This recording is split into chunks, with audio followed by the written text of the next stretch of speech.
Update.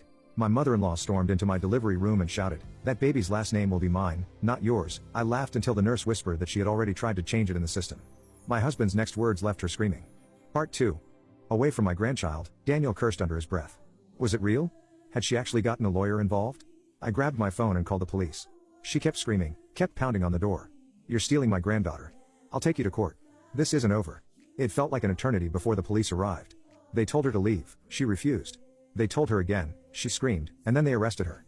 I watched from the window, my heart hammering, as they put her in the back of a squad car. Her sister and brother-in-law left quickly, pretending they had nothing to do with it. But I knew this wasn't the last of her, because if she was willing to get herself arrested just to prove a point, then she was capable of anything. The custody threat, we barely had time to recover before the real nightmare started. Ed, a few days later, a letter arrived in the mail. It was from Sylvia's lawyer. She was suing for grandparents' rights. I almost dropped the paper, my hands were shaking so badly I could barely read it. "She can't do this," I whispered. Daniel was pacing. His face was red with anger.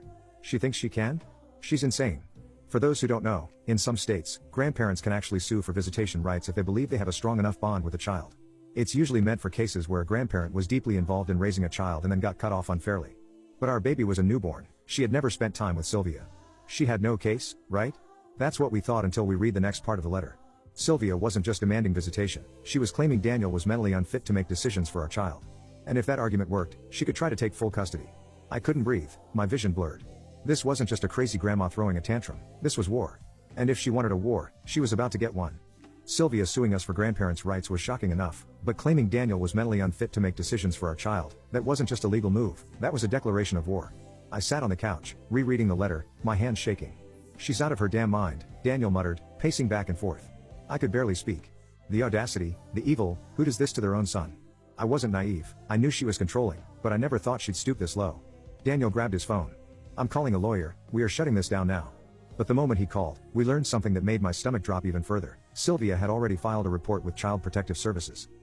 The CPS nightmare. 2 days later, they showed up at our door, a woman in a professional suit, clipboard in hand, with a man standing behind her. My mouth went dry the second I saw them.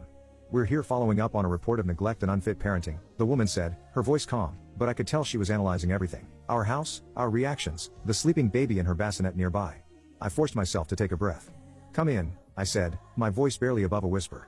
Daniel looked like he was about to explode, but he stepped aside, letting them enter.